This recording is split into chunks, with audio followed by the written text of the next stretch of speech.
This is J. Krishnamurti's second discussion with teachers and students at Brockwood Park, 1972.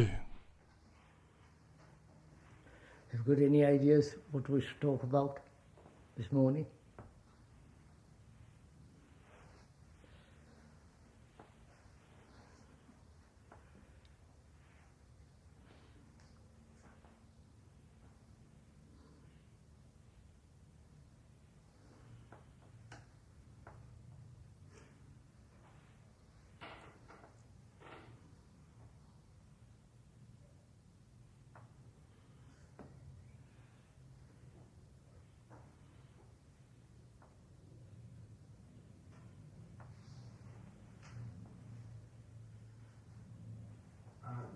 There's thinking in daily life, and then there's thinking which isn't necessary.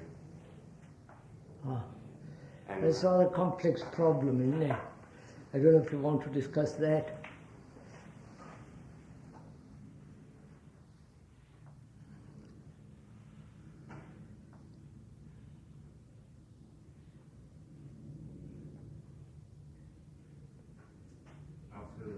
it causes a lot of the problems of that kind. Yes, I understand, sir. But it may be rather difficult to discuss that with young people, you know. So perhaps we can go into that another time. But I'm just wondering how to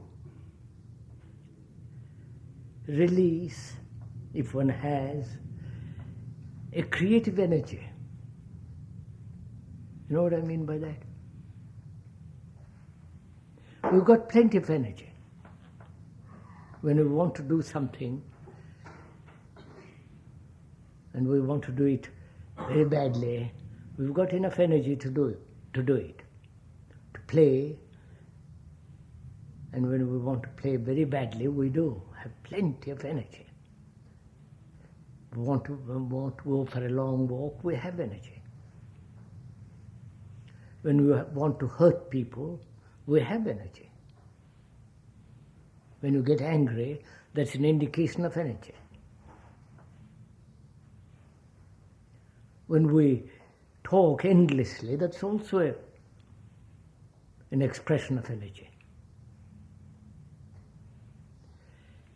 Now, what is the difference? Does this interest you? Yes. What is the difference? I'm just thinking it aloud now. What is the difference between that kind of energy, physical energy, when you want to do something?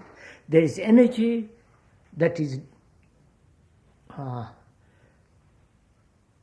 brought about through friction, which is anger, which is tension, which is dislike, or pleasure. You understand? There is that purely physical energy. There is the energy derived through tension, through conflict, through ambition.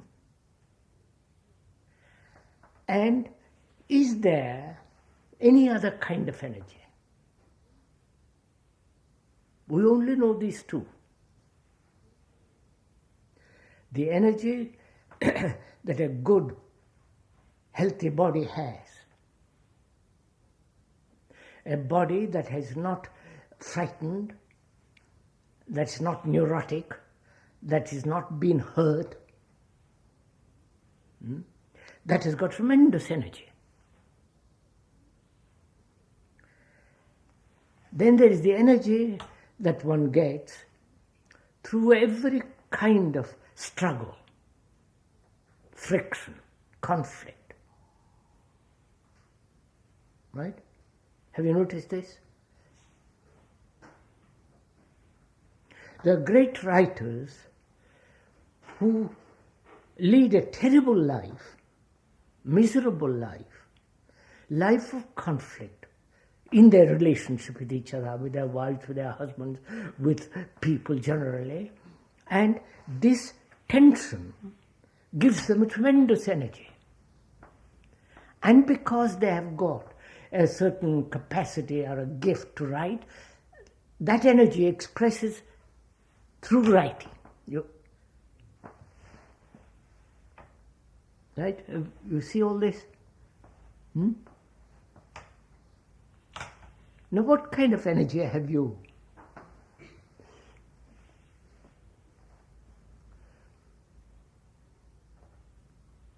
Physical energy, naturally being young, you should have plenty of it, abundance of it.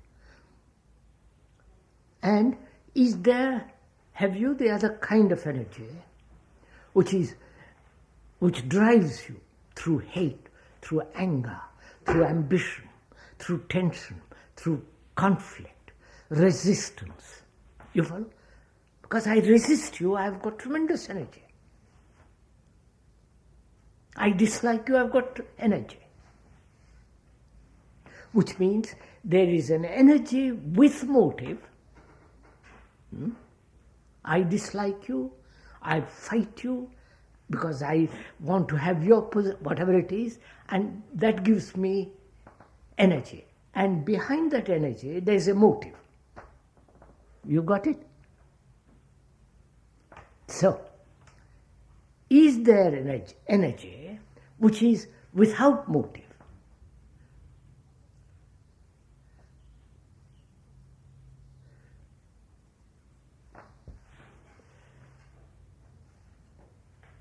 Now you see the three types. Physical energy, energy through conflict and resistance, energy through fear, energy through the pursuit of pleasure. Now you're getting all this?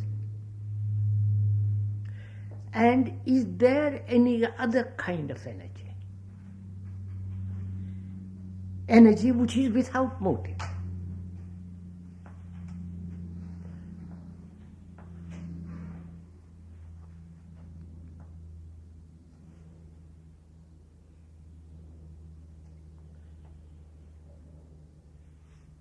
I want to get a job because I need it.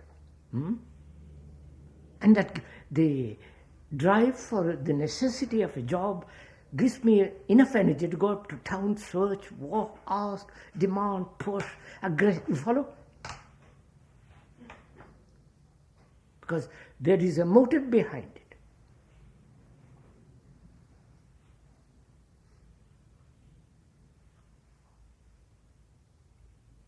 And where there is motive, the energy is always restricted, limited. I don't know if you see all this.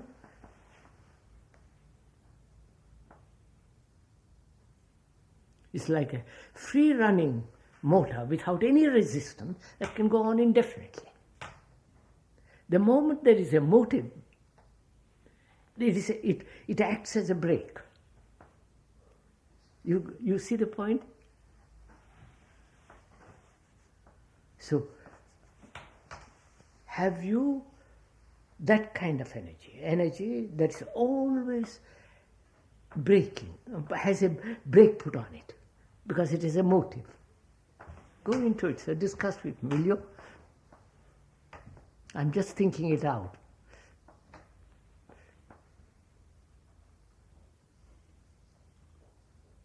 If you do something without a motive, have you ever done anything without a motive?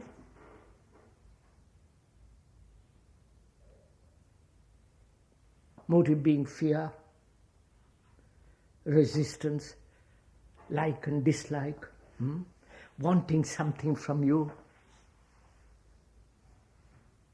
wanting to get your place, you follow, be as good as you in class or in whatever it is. Those are all, they all have a motive which drives them forward. Now, do you know any action without any motive? Or is there such action at all? You follow? We are inquiring. What do you say? Wouldn't the problem be more that whether you're conscious of or not of the motive? Because you can have an action with a motive, but if you're unconscious of it, then you quite right. So you're saying, I may think I am acting without a motive, and yet have a motive which is hidden. Yes, or the contrary. Or the contrary, yes. Now, which is it? In yourself. Inquire. Go into yourself. Find out.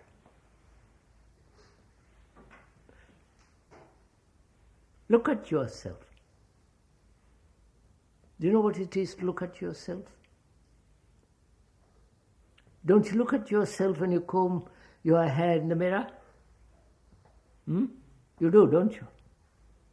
Now, what do you see? You see your reflection in the mirror. Exactly what you look like there is reflected, unless the mirror is crooked or something. Now, can you look at yourself in the same way as you see yourself in the mirror?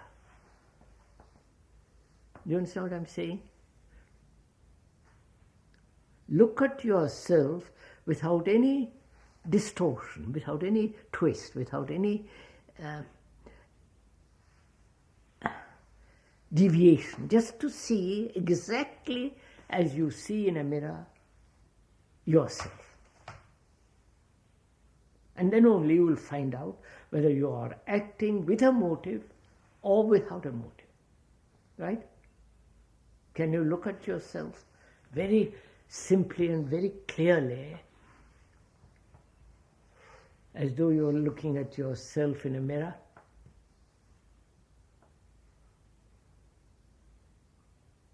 You know, this is very difficult what we are talking about. I don't know if you've ever done it.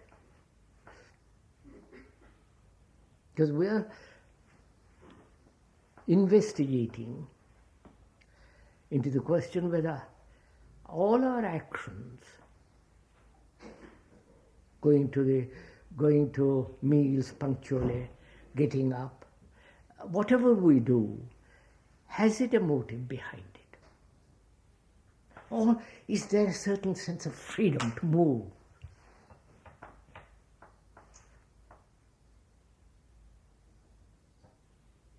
What do you mean by freedom to move? Isn't it? Wait a minute, freedom, freedom, just to do. Without fear, without resistance, without a motive, to live.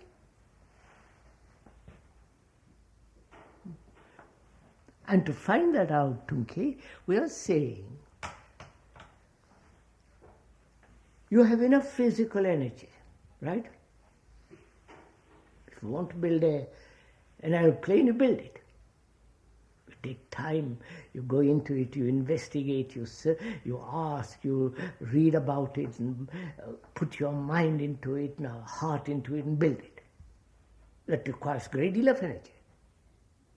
And in that, you have great interest in building the aeroplane, right? The motive there is the interest to build, right? And the interest is your motive. Yes. Now wait a minute. In that, is there any friction, any struggle, any resistance?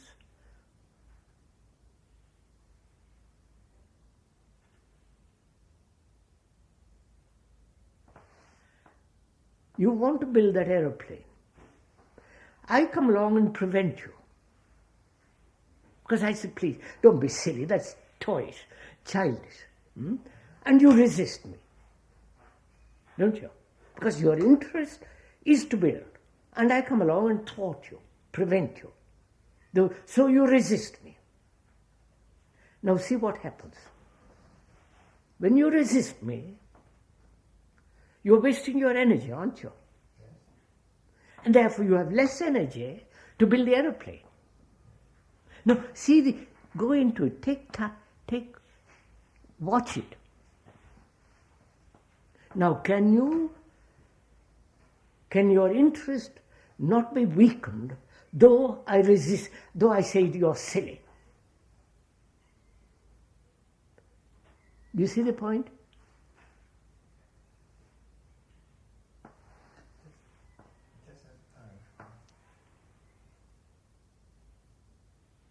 I want to go out for a walk because it's a lovely day. And that's my interest. I want to see the trees, the birds, listen to the birds and the new leaf, and the spring day, it's a marvelous day. I want to go out. And you come along and say, please help me in the kitchen. What takes place in me? I'm bored in the kitchen. I don't want to do it because my interest is to go out for a walk. Right? So there is a division in what I should do, isn't there? The division is a waste of energy, isn't it? I don't know if you see it. So what shall I do? You understand? I want to go out for a walk tremendously. And you come and ask me, come and help me in the kitchen. What shall I do?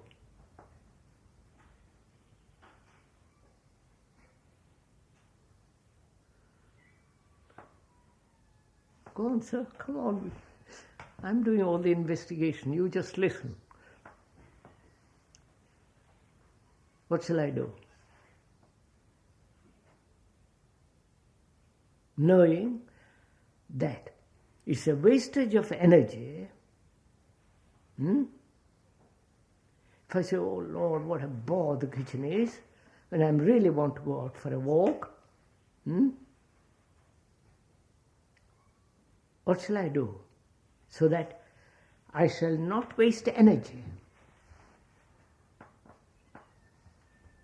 You have understood my question? What will you do? Come on, discuss with me. What shall I do?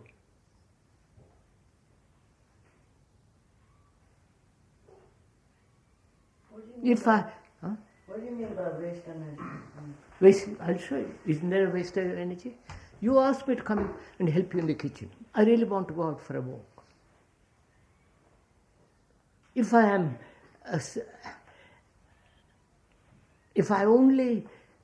only doing what I want to do and go out for a walk, what happens to your question?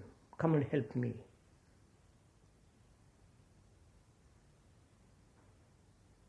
I have a feeling of guilt, don't I? I say, oh my goodness, all my walk is spoiled. You understand? I say, oh Lord, I ought to have gone. Why is there? I fight that's a wastage of energy, isn't it? You mean just the conflict? The conflict is a wastage of energy. Isn't it? So what shall I do? You asked me to help you in the kitchen, and I want to go out for a walk very much. What shall I do? Knowing that if I yield to you, if I come to the kitchen, I say, oh my God, what a lovely day it is, why I'm not out. You follow? And if I do go out for a walk, I say, my goodness, why didn't, See what's needed more. No, don't. Not what is needed more. That's... How would you answer this? Go on, investigate it. So that I do something without wastage of energy, which is conflict. I do something without conflict. You understood my question? Huh? Have you? Have you understood it? Now what shall I do? Come on, Rachel. What shall I do?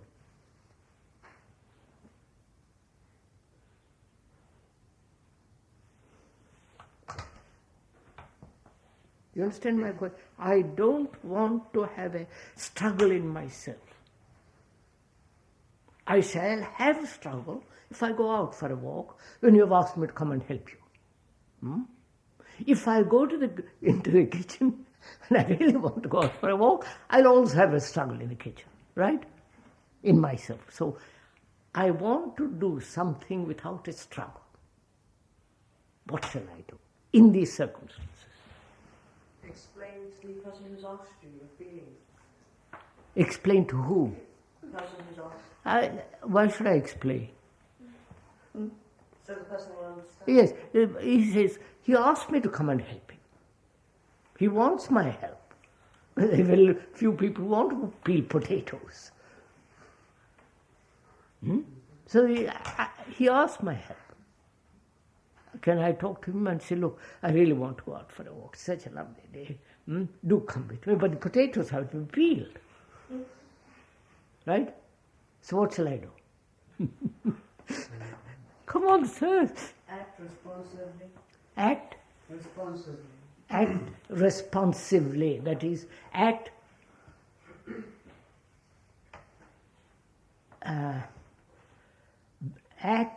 with responsibility. Are you saying? Yes. Now, what is my responsibility here? I love to go out for a walk. That's my responsibility too.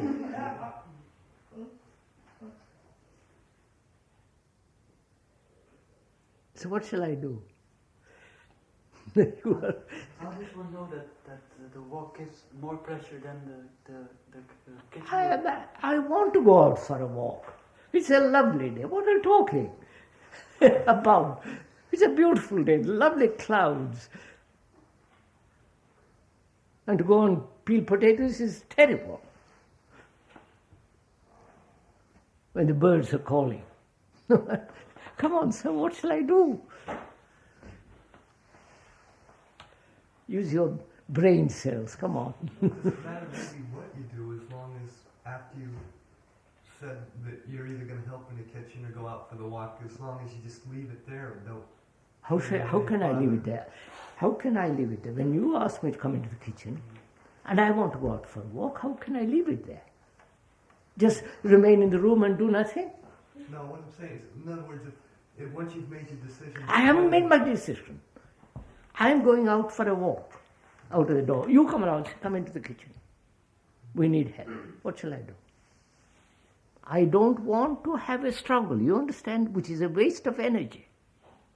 What shall I do? You go to the kitchen after you go to the walk. Huh? When I do go for a walk, I'll be tortured by my conscience. Conscience or whatever it is.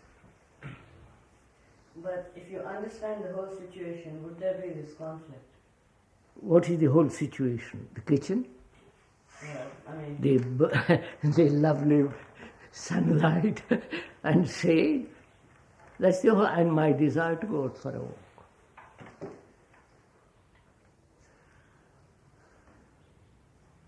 You're not investigating, you're just looking at it. Go on, apply your mind. Isn't there a desire to satisfy the personal needs? Why shouldn't I be satisfied? It's a lovely day. You just answer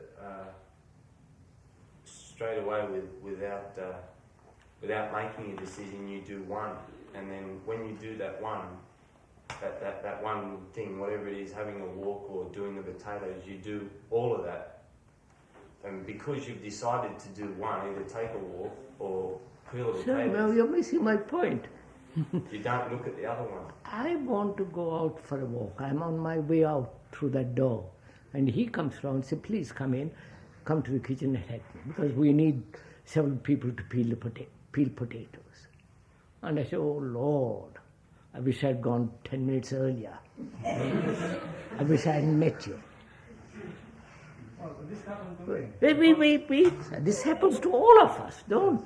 I go to the kitchen without a coffee, and after finish I go for a walk. Then you are insensitive.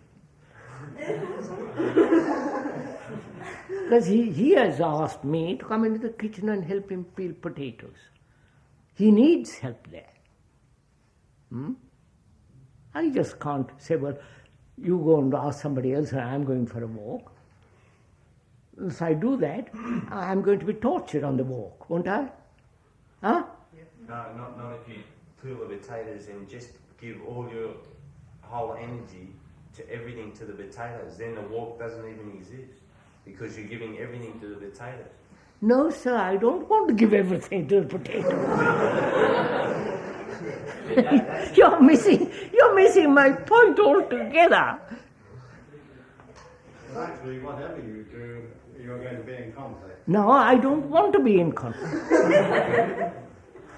I am not going to be in conflict. What is the bad thing to go to the kitchen without any conflict, to do the job needed, and then to go for the walk without any conflict? Look, you have misunderstood my question. He comes to me on my way to the walk, says, we need urgently your help in the kitchen. He needs it. What shall I do? Drop my walk and go and help in the kitchen? And when I look out the window and say, my God, I wish I'd 2 minutes earlier, I would have missed a bird. So what shall I do? You would not put your mind to it, sir. What shall I do? I look at myself. Huh? I look at that. I look at myself. Looking at myself, what shall I do? I look at this conflict, this desire. What shall I do? Look at it. I am looking at it. What shall I do? Go out for a walk or go to the kitchen? And not have conflict at all, which is a waste of energy, right? Yes. Now, what shall I do?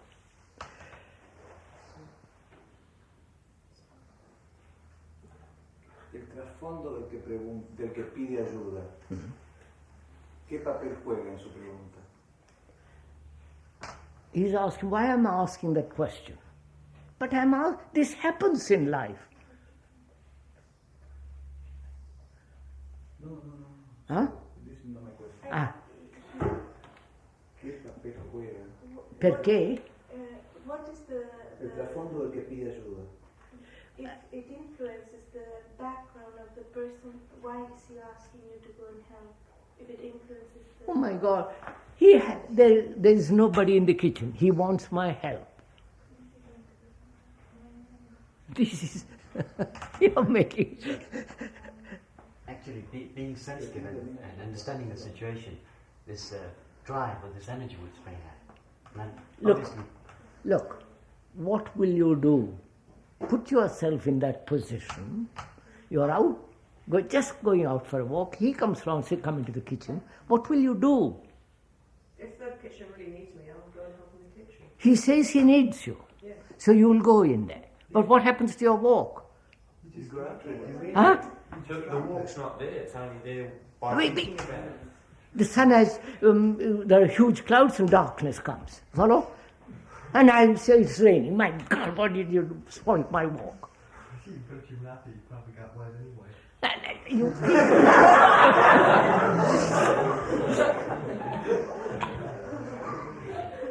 You're not answering my question at all. I wouldn't really know, because there's a state of duality. Why don't you do something and cannot do it?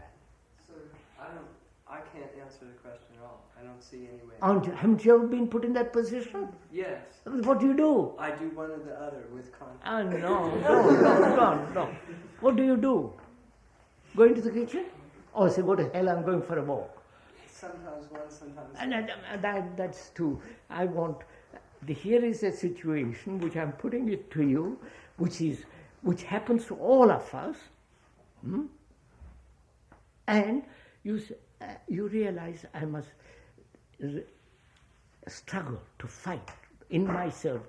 Kitchen or walk is a wastage of energy. What shall I do? I see how far relevant it is. Huh? I see how far relevant it is. Do something else? No, how far relevant it is. How relevant it is to one or the other. But, Okay. Whether it's really needed or it is. But he says, I need your help in the kitchen. That's very relevant to him. It's relevant. And for potatoes. I mean, if you don't go and help peel potatoes, school might be without potatoes. So, my dear chap, what you're all asking, what will you do? You act.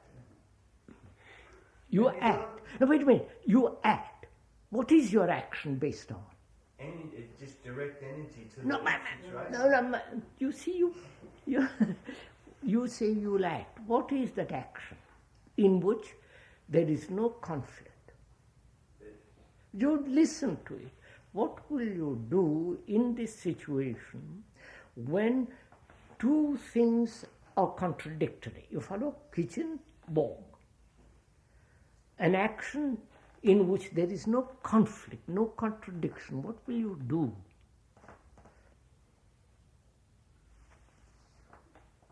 Have you got my question right? Huh?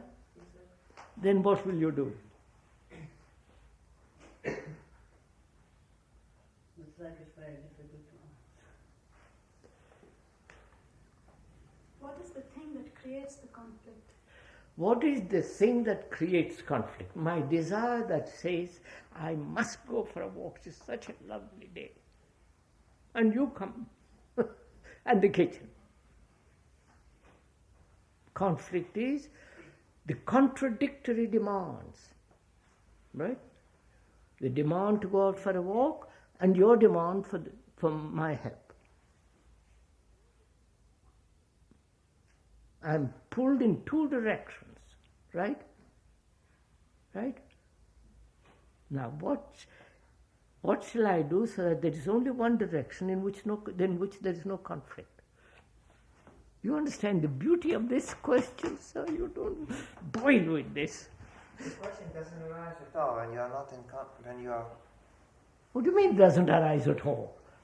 Well, I mean this Look, strong desire. Tunki, you are interested in building an aeroplane or going for a drive in your new car.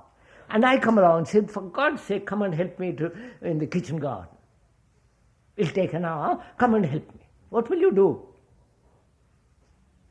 Well, see, I mean, Huh? you ask urgently, I will see, well, fine. And see whether if it is not relevant at all. It is urgent. Yeah, fine. Then what will you do? No, I will help you.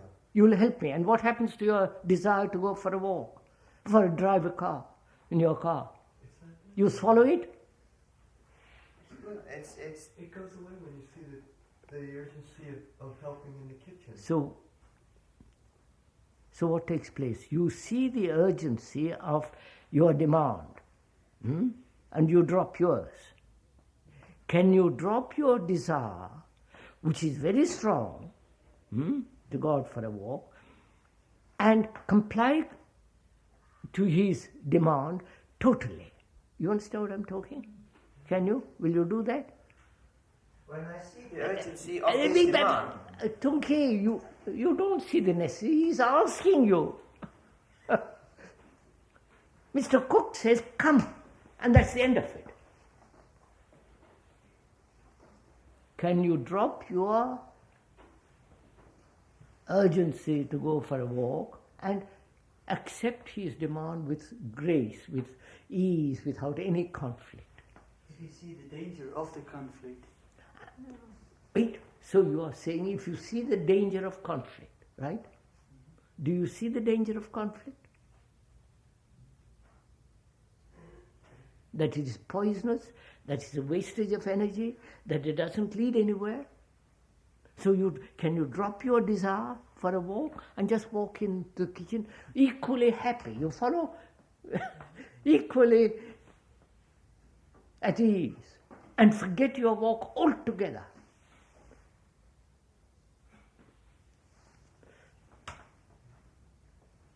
Because if you don't forget your walk, it's going to keep on nagging at you, won't it? So isn't it, if you see that the action that I want to take a walk, if you see that that's a self-centered action, by saying that, won't that make it so there isn't conflict in wanting to go for a walk, and you will be able to work in the kitchen? My dear child, how will you act in this position? Don't explain. What will you do now? Haven't you ever been in this position? Huh? Dozens of times, haven't you? Surely everything is making these demands on us all the time, silently, verbally and non-verbally. The classes, the order of the functioning, the relationship. Everything is based on this. Yes. So what will you... That's what I'm getting at.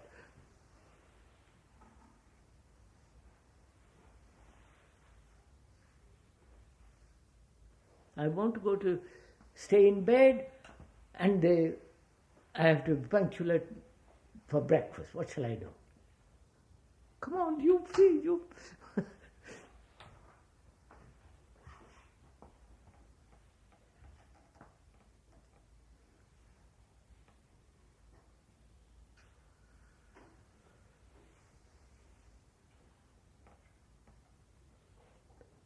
Don't you then go into the kitchen with a grudge?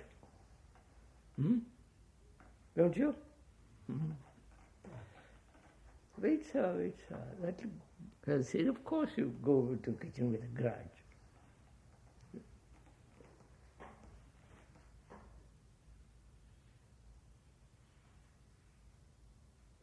So I'm asking, can you do something contrary to your desire and yet be in a state in which conflict doesn't exist?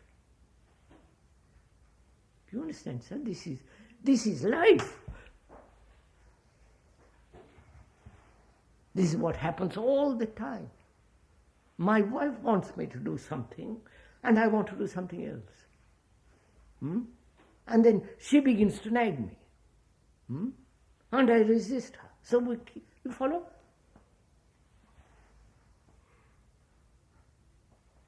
On the other hand, if you always yield to what... I am not yielding. I'm not yielding.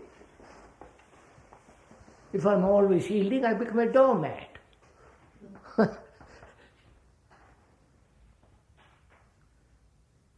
So can I find out how to act in a contradictory, when there are contradictory demands?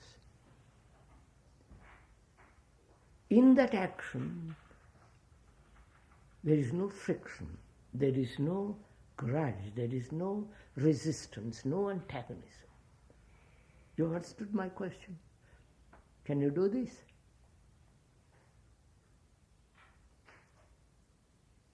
It depends how strong the desire is. However strong. Mine is intense. I want to go out for a walk. I'm boiling. I've been looking forward to it. That's why I dress very quickly. Shave very quickly, bathe very quickly, because I say, what a marvelous day.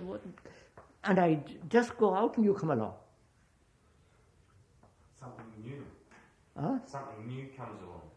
Anything, sir, anything. Kitchen, or somebody falls ill, somebody says, come with me, a dozen things. But the kitchen is a new idea, just confronting you, so... No, the kitchen, or take something else. Tunki asked me to come and help him with his aeroplane. Which is something new again. No, they're all the same thing, isn't it? Kitchen, my wife telling me, come and help me to look after the baby, or Tunki says, come and help me with regard to the aeroplane, and somebody says, take my class. It doesn't matter what it is.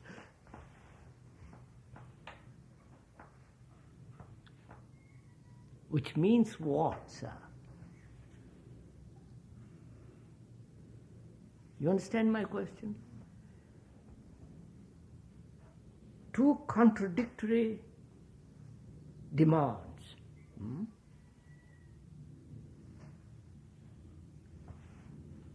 Can I act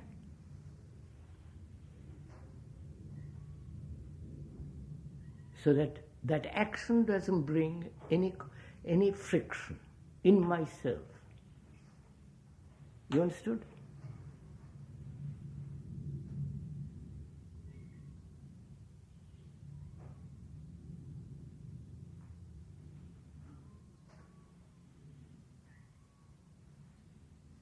can I drop my desire for a walk so easily? I walk into the kitchen with the same elan, you follow? With the same freedom.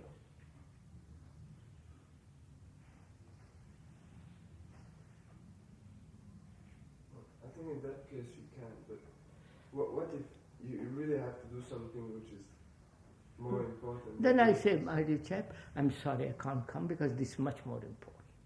And it's finished.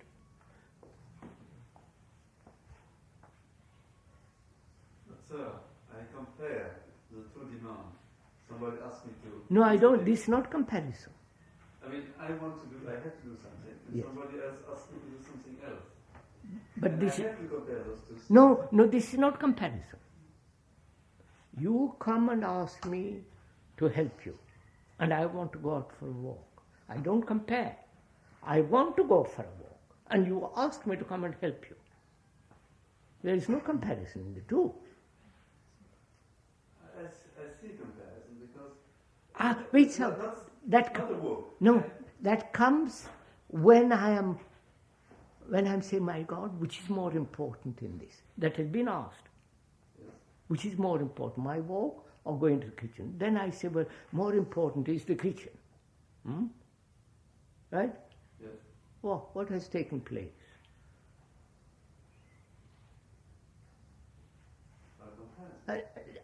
Yes, what has taken place in that? When I say this is much more important than my beastly walk or my pleasant walk. What has taken place? I am evaluating which is better, which is more worthwhile, which is more important. What happens then? Then I may consider something more important at another time than it is really is. Therefore, I am evaluating and basing my action on what is important. And I don't want to base my action on what is important. But isn't it relevant? Huh? If saying there's a crisis and the house catches fire. Oh, there is no question. If the house catches on fire, walk has gone, finished. Isn't this on a very smaller scale? You evaluate what is at the moment necessary. No, I don't want to base my action on discrimination, on what is important. I'll show you why. When I say what is important, who is... Do you want to go into all this?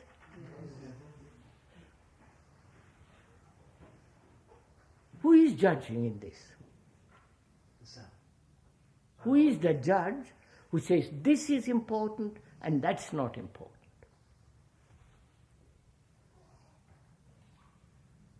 Who is the judge?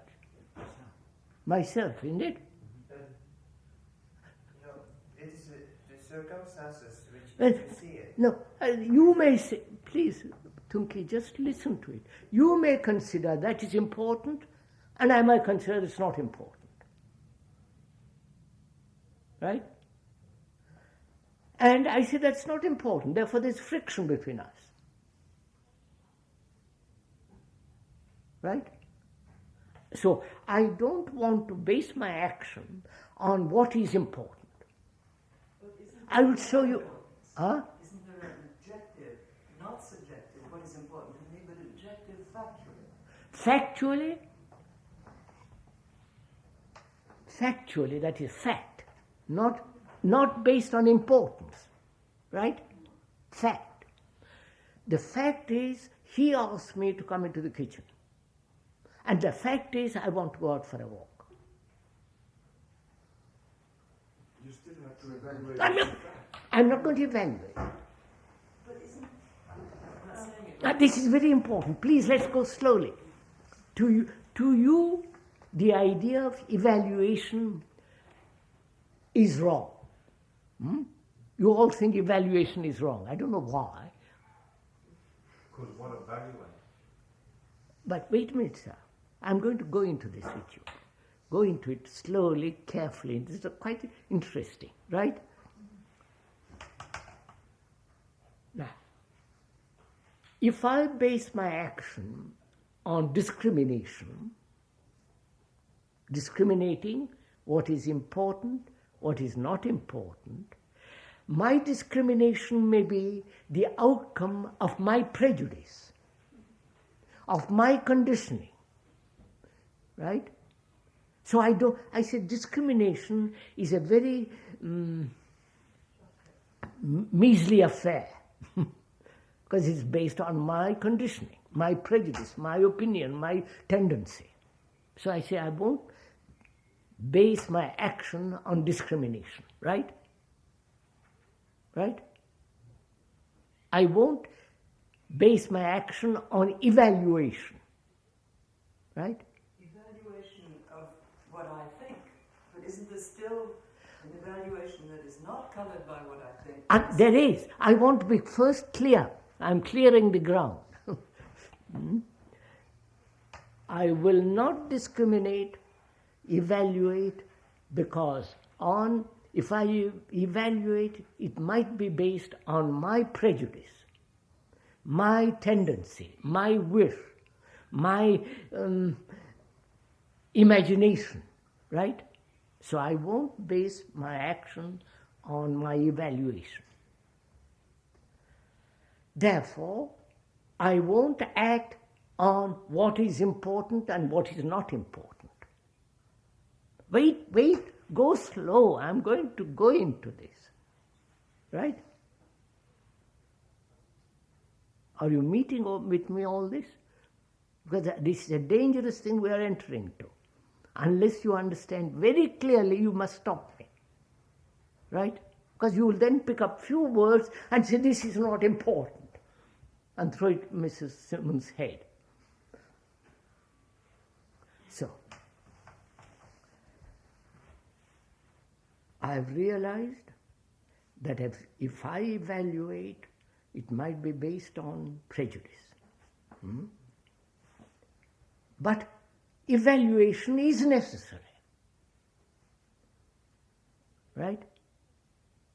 When the teacher makes a report of you and says you are not good at French or very good at mathematics, that's evaluation, based on facts, not on your prejudice.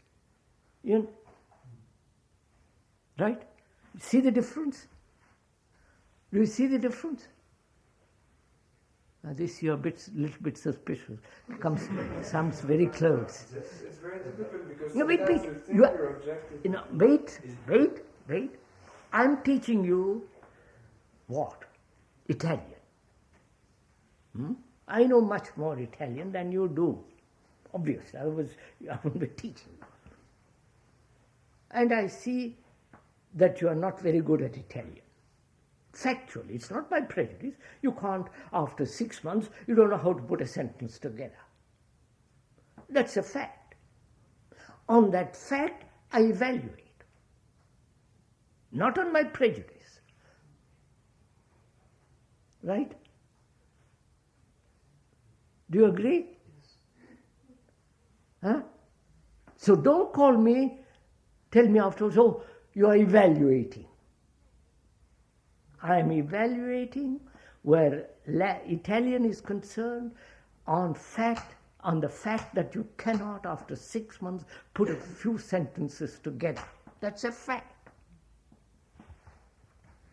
Right? Have you got that?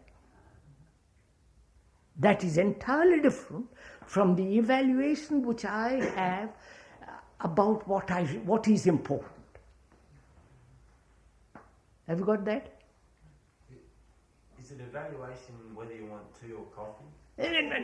Don't reduce it to tea and coffee, for God's sake, or long hair, short hair. Just look at it first. You got my... Have I explained myself? Right? So there are two factors in evaluation. Prejudice and fact.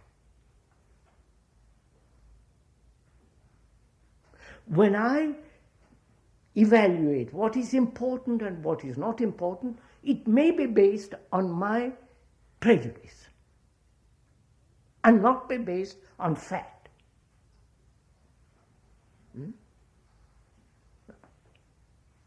And when he asked me to go into the kitchen, is it a fact or he just want to annoy me? So I said, I go in there and see what it is. If it is needed, I do it and forget about it, because it's not my prejudice, it is the fact that demands my action. You see the difference? I mean, have you seen the difference? For God's sake. I understand in this case. Wait. Understand this case and therefore understand the general principle of it.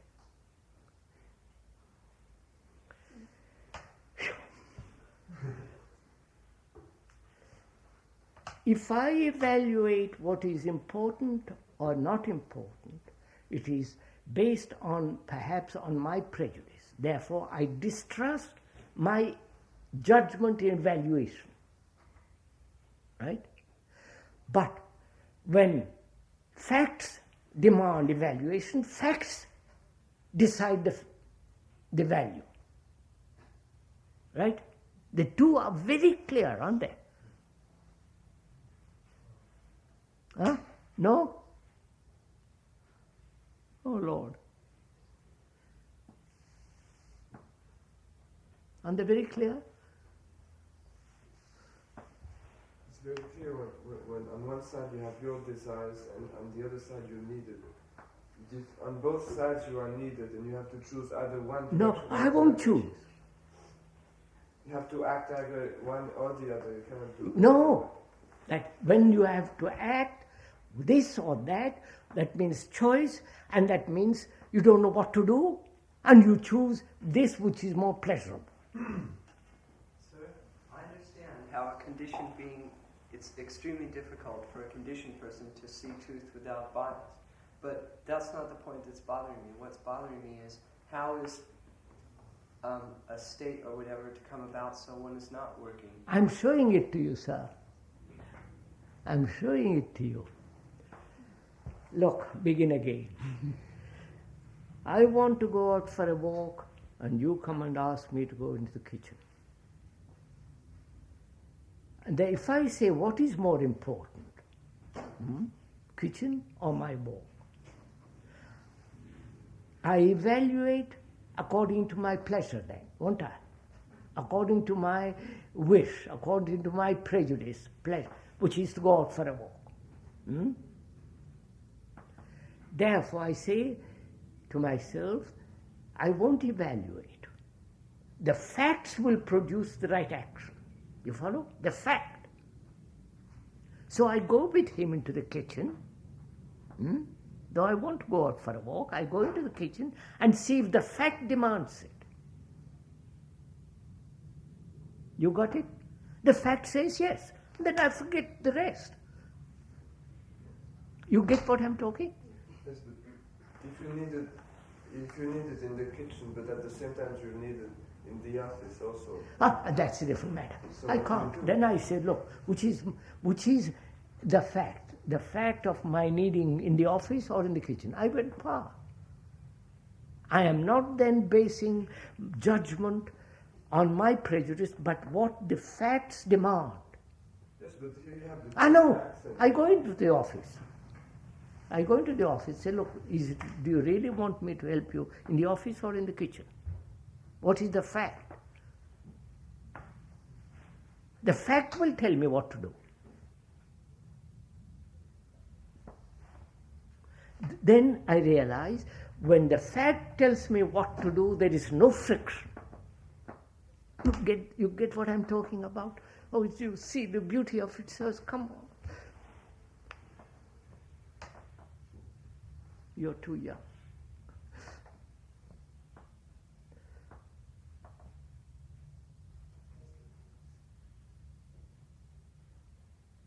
So the facts are the final factor of decision, of action, not my prejudice.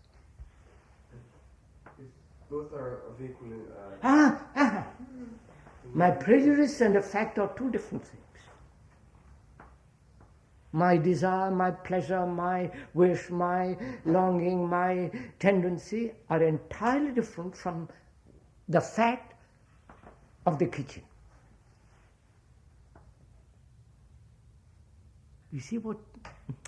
You don't see. That makes you. That makes your mind so clear. You understand? Then there is no choice. No choice between the kitchen and your walk.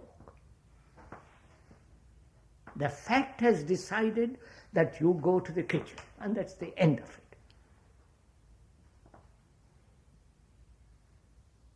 You know, that demands a great deal of intelligence. A man who says, well, I want to go for a walk, therefore I am going. Who are you to call me into the kitchen? You are an authoritarian, you are this, you are that, you are a bully. It's such a waste of time and energy. In fact, saying you're an authoritarian, much better to say, look, you go away, please, I am going really go for a walk. Ask somebody else to help you in the kitchen. That would be much simpler, wouldn't it? But we are frightened to say that. Right? Is this clear? Now, you know, I've described all this. But the words are not the fact. Can I examine it from a different way? Huh? I would like to examine it from a different way. I like to examine? From a different way. Oh, go ahead. No. I've been working on studies for 6 to 7 hours. Yes, go on. Just take a situation. And then I feel the need to have a little break and have a walk. Yes. And some people say, come into the kitchen. Yes, come into the kitchen and help me. What will you do? Now, this is your state. You are occupied with something, right? And you have spent some hours or minutes, whatever it is, and you need a break. And you are in that break time, somebody comes in, come and do something else. Right? What will you do?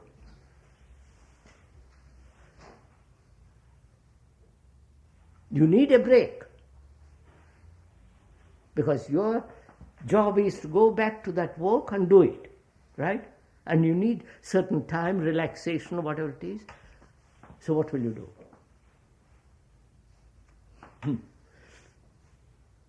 It's a fact that you took the break to have a rest. Yes. So what will you do? What will you do? Wait, watch it carefully, Don't decide. Look at it. Don't jump into from frying pan to the fire. Just look at it. I am doing something, it has taken me all the morning, and I need a break. And while I need some time to myself to go out. As I'm going out, you ask me to do something else. What shall I do?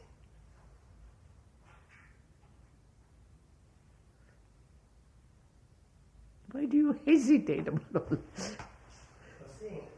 Even if I work in a kitchen, I won't pay full attention. I know that. Therefore, I'm telling why you. Should I? So you say, what is the fact? Stick to facts. The fact is, I'm tired.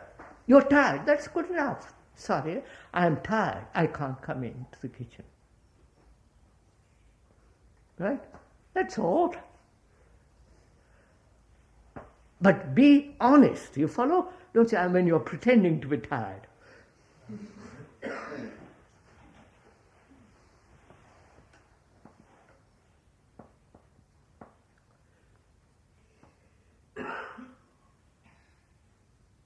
So come back.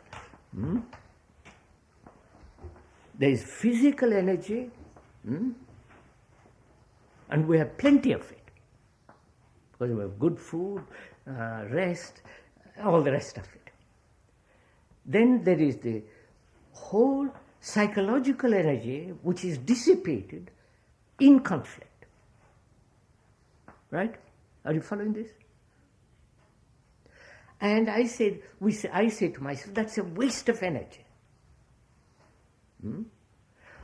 Though in psychological conflict, tension is created, and out of that tension grows certain kind of energy. And if I have the capacity as a writer, as a speaker, or as a painter, or as a gardener, I use that capacity, which would be a wastage of my psychological energy. So, can I act psychologically without wastage of energy based on facts only and nothing else? You understand what I'm saying?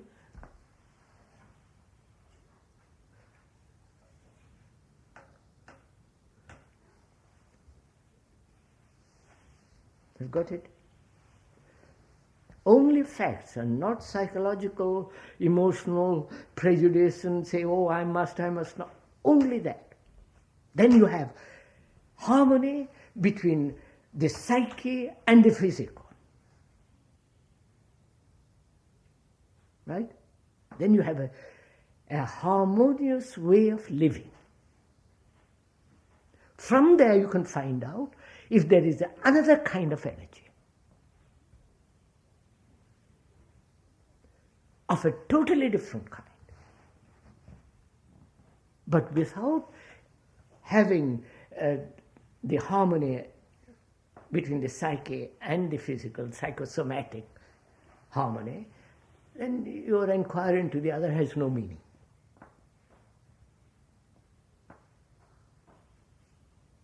Right? Now, you have listened to this. What are you going to do with your life now? What are you going to do this morning or this afternoon when this problem arises? It is going to arise. Every day of your life is going to arise. Come into the kitchen, go out for a walk. Build an aeroplane or come for a drive with me. School, class, and no class. Stay in bed, oh, must I get up so early? You follow?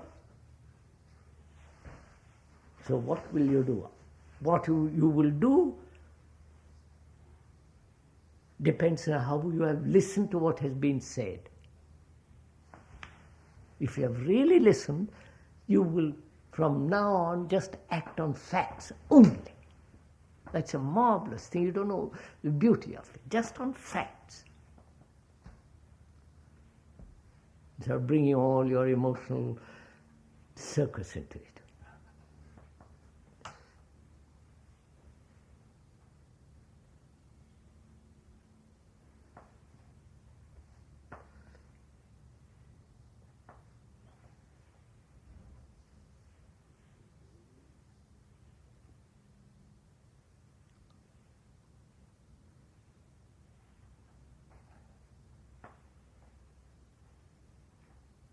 Did you find any difference after Sunday's talk about laziness?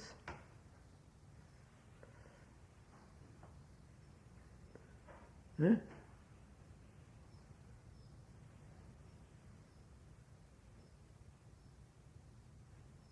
Remember we said, don't use the word lazy, but find out why you want to stay in bed longer.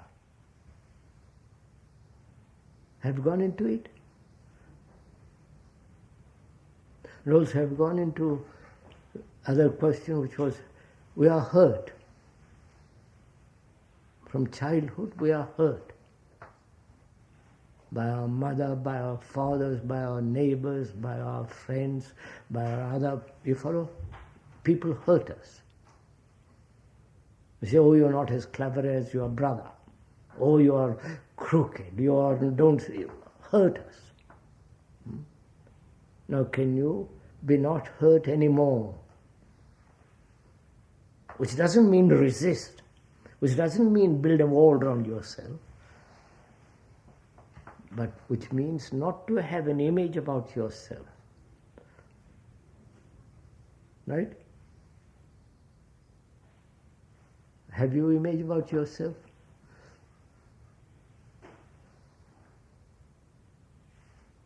You know,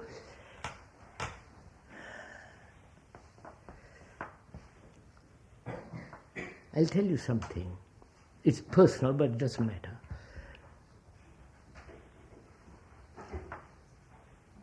I was born in India.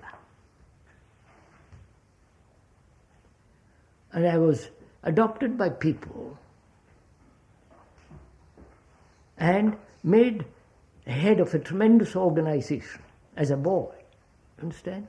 About your age, 15, 14, less than that. And they said I was a great teacher, I was going to be. So people began to worship the person. You understand?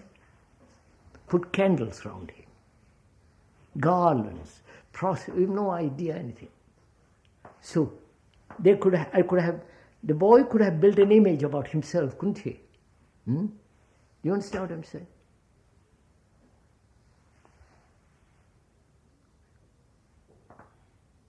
And if that image was attacked, he would be hurt, wouldn't he?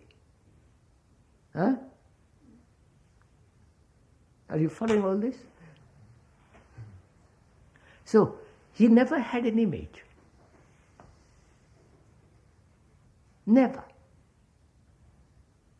They said he was a great teacher, he was a Messiah, he was, etc. I have no idea what it was all like. Tremendous. What's the secret that this boy doesn't have an image? And other boy maybe doesn't. Look at this guy.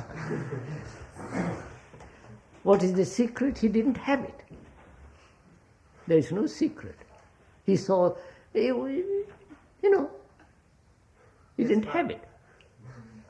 Why other boy might have the image? Why do you have it? Because you're too much involved in images and other people. He was vague, he was slightly vacant, he was looking at the blue sky most of the time and the trees and the birds. He was by himself a great deal. Don't ask why. That's not the reason. Just see what happens. I brought that in because you can live without an image.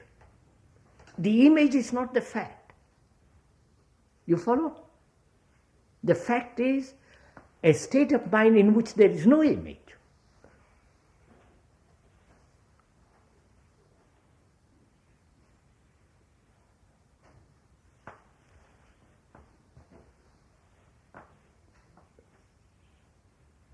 So if you can look at it all, not be so terribly attached to your wish, I must have long hair, short hair, I must, all the stupid stuff that one goes through.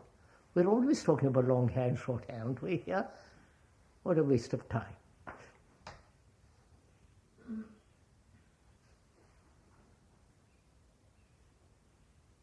You know what it's to be pliable?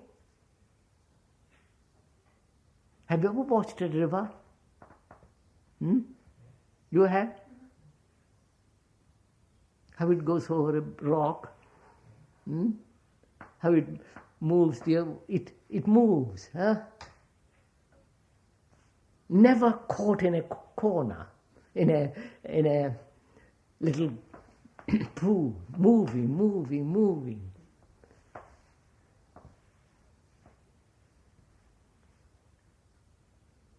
And if you don't at this age keep on moving, you follow? You're going to be caught in a little pool of your own making. And that's not river. That's dirty water.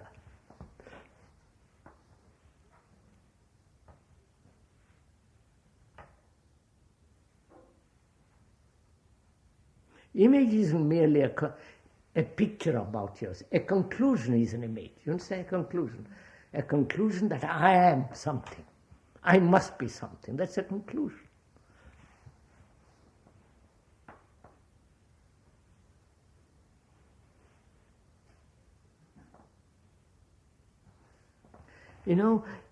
There is a school to which I go to in North India, just like this, but there's got 300 acres and a marvelous river.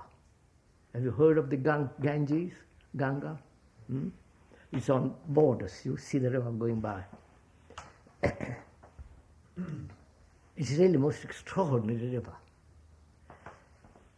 It comes passing the big city called Benares, comes down. And I used to take a lot of water. You see people washing their clothes, bodies being burnt and thrown into the river. You understand all this?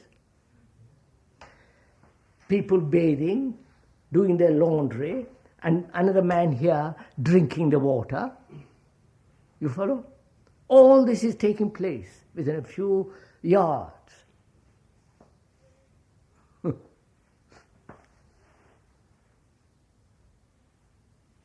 And that river is always alive.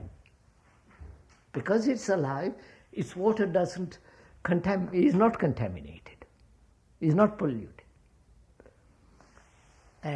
Several doctors some years ago took that water to Switzerland, they were Swiss doctors, to cure stomach troubles.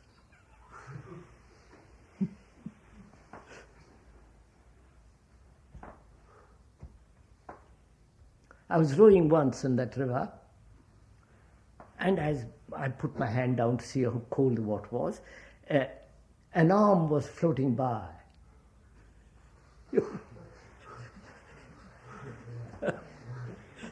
Because you see what they do is the tradition there in India, especially around Benares, that your body must be burnt on the river's bank.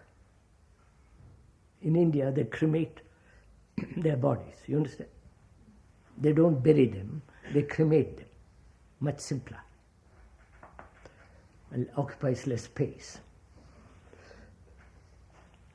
So the poor people bring their dead relatives, come to the river's bank, buy wood, and with a little wood they burn the body. And they haven't the time to wait there all the time till the body is consumed. They have to rush back to their village. So the man who sells the wood puts the fire out, preserves the wood, throws the body in the river, and the next person comes along, he sells that wood. And you meet that body several miles below.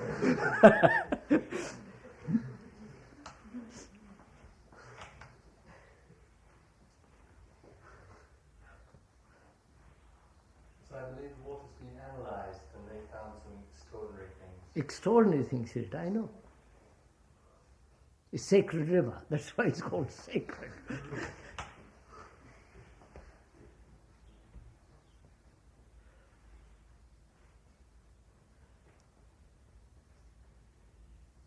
Well, is that enough? What's the time, sir? 20 past 12. That's enough, isn't it? So we've been discussing the morning meeting in our school meeting last night. And there was some lack of clarity with regard to it. With regard to what, sir? The morning meeting. This meeting? No, the one we have at 8 o'clock. Huh? The meeting before breakfast. What about it? Wait. Why do you meet? Be together. Huh? Be together. Be together. What for? You're together all day. It's been organised to do. Huh? It's been arranged that we do that at 8 o'clock. Why has it been arranged? Think it out, sir. That's the thinking. Why? Why? Now wait a minute, sir. Just listen to me. The school I go to in Benares, in the north, they also meet every morning. At Rishi Valley, they also meet every morning. And here you meet every morning. What for?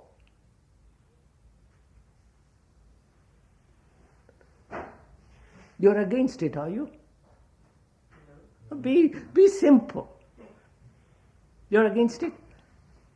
No. Or somebody, are you? Clay, mentally? Are you against it? No, not against it. I'm sort of don't feel like Going. pressure on people to come. No. Maybe you don't like pressure being put on people, huh? I'm putting pressure on you now by asking you what you think about it. You can tell me to go to hell, but people are putting pressure on you all the time. Everybody is on somebody else's. Don't say you don't like it. Your father is putting pressure on you, society is putting pressure on you, the books are putting pressure on you, you follow the television, everything is putting pressure. You mean when you say, I like to choose my pressures. The ones that are pleasurable. That's all. So I'm asking you, do you like to meet in the morning? To come to a school is a pressure.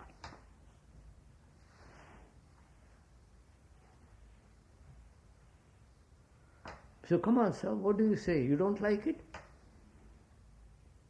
You know you people. Come on, sir, be straight about these matters. Sometimes I like it. Now, why do you meet at all? I'm asking you. So we drop our self-centered ideas and listen to everyone. That's right. You want to listen to people, right? To the other. Is that the reason you meet? The reason could be different for different people. Wait, why do you all meet? To be quiet. To be quiet? To be together. Huh? To be together. To be together, to be quiet, to listen. You've said three things. To listen to what others are saying, to be quiet, to be together. Is that the reason you meet?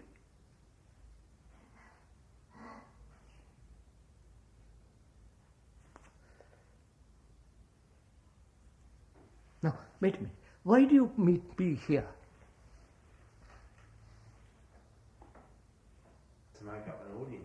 Why are you all sitting there? What is that, sir? I didn't hear. Yes, Gildi? You're the speaker, so we're the audience. We construct an audience to listen. Oh, what is that? What's that? I'm the speaker and you're the audience. Is that the reason you meet? Because you are the audience? I'm asking, why do you meet here? Discuss things together. You like to discuss with me, huh? And that's why you meet. Right? Now wait a minute. Why do you meet in the mornings?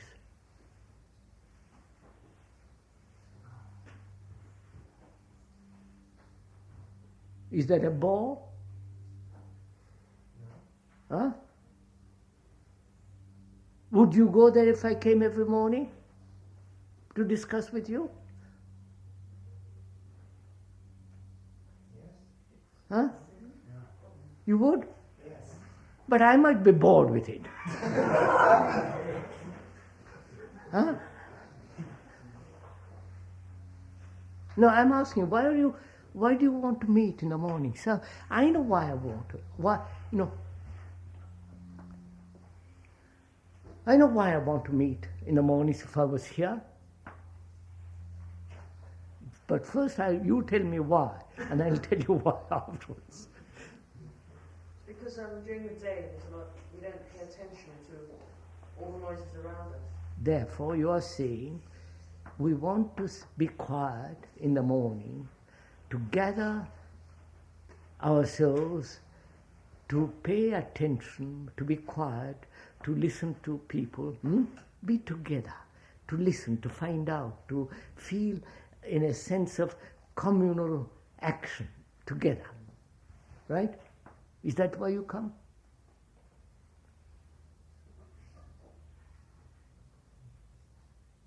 Oh, come on, sir. Come on, Mantley. Mostly by habit. You go by habit? You're coming here by habit? No, I don't come here by habit. Then why do you go there by habit?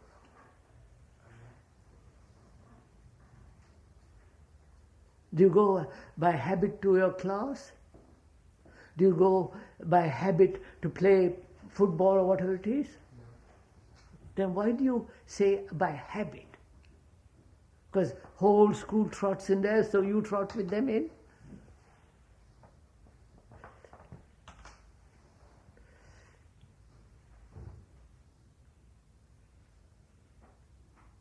So let's find out. What is the point of being together in the mornings? Isn't it important in the morning to be together? Sit quietly.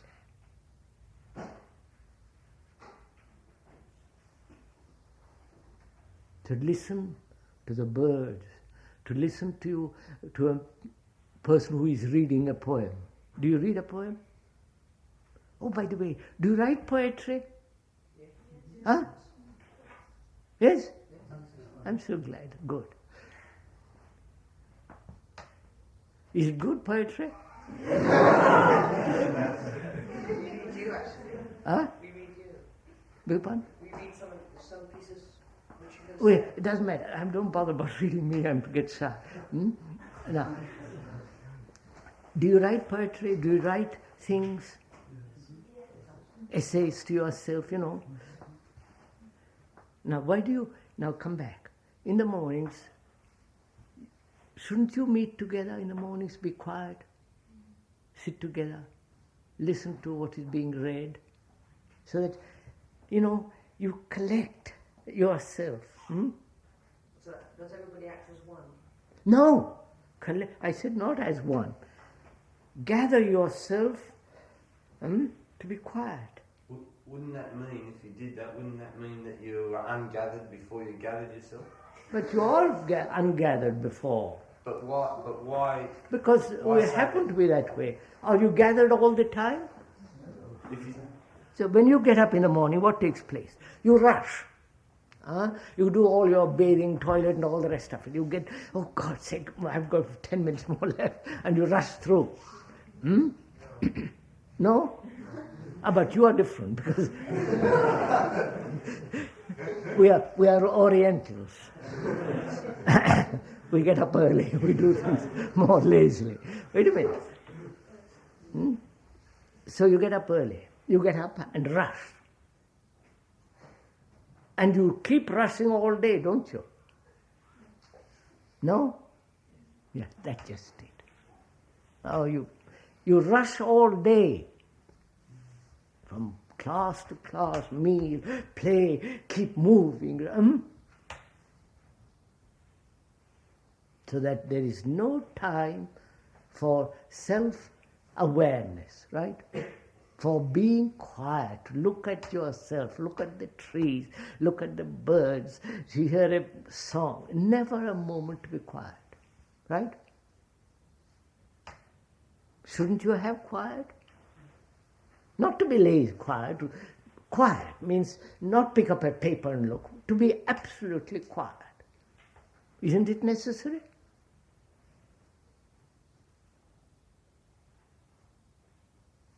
Mentally? Yes. Then is that quietness habit?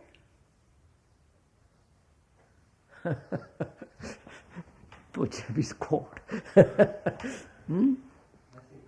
No. Therefore, you're not aware of your constant agitation during the day.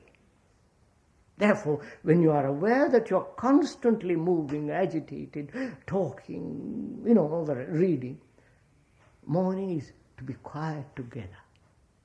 You know what happens if you're that way quiet? But why together? Huh? Why together? I mean, you can be quiet on your own too. Oh yes, I'm not saying you can't be quiet on your own. But when you are together quiet, then there is when you're together quiet, it brings about a cooperative action, I wonder if you understand. Doesn't it? Haven't you noticed it?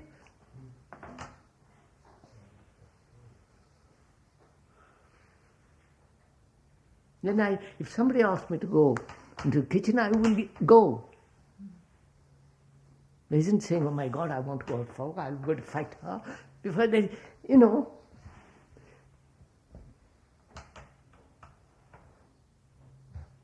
Yes, but outside Brockwood we can't come together every morning with a group and all sit quiet together. I didn't say sit quietly. I said to be together so that we are quiet. When you read something and I will listen. When you say something, I will listen out of my quietness. Not out of my agitation, you follow? I listen out of my quietness. Then I will really listen. Then I will learn the art of listening out of quietness. For that reason I would meet. I went once to a monastery and stayed there a week. The monastery was run by some friends of mine in California. I went there. The program was, you got up at 6, what was it? Yes, you got up at 6 and bathed and all that. From 6:30 to 7:30, you sat in a darkened room, really dark. And the man who was in charge read a passage from Brother Lawrence, you know Brother Lawrence, The Cloud of Unknowing? Or some philosophy or some devotional or some... So he read for about 2 or 3 minutes. Then for that whole hour, you sat. It was a small amphitheater. You know what an amphitheater is? Steps going down. And each person sat on a step with his feet down on the next. So you sat in that complete darkness for an hour and meditated. That was demanded of you. Then from 7:30 to 8, you prepared the breakfast all together. And from 8:30 or 8:45, you washed up all the dishes and then went to your room to clean up and make the bed and so on. At 10:30, there was somebody gave a talk about whatever it was, science, philosophy, biology, or anthropology and so on. From 11:30 to 12:30, in that darkened room, meditation for an hour. Then had lunch. Listen to all this. After lunch, you never said a word to anybody. And then from 5:30 to, you went out for a walk or did something in the garden or went to your room, whatever you did, but no talking. At 6:30 to 7:30, meditation in the dark room. And breakfast and dinner, washing dishes. And from then on till the next morning, you never talked. From lunch, after lunch, till the next morning, after meditation, you never talked. You know, if you did that, that would be forming a habit, wouldn't it? Because it was the custom, it was the thing to do. But unfortunately or fortunately, that monastery broke up. Now, I would go to a morning meeting if I was here as a student or a teacher, because I want to sit quietly for a few minutes or half an hour, not only to look and listen to what other people are saying or what is being read, and also to look at myself. You understand? I want to look at myself. I want to see what kind of animal I am. You understand what kind of person I am? You understand? Why I do this and why I do that. Why I think this, why I want that. I want to know myself. Because when I know myself, then I have great clarity. You understand? Then I can think very clearly, very simply, very directly. I would do that in the morning meetings. Read, listen, and also sit quiet to see what I am. And see the beauty of what I am, or the ugliness of what I am. Just to see, to observe. And when I come out of that, my face is, you follow, there's a delight in my eyes because I've understood something. Isn't that enough? I think that's enough. Andiamo.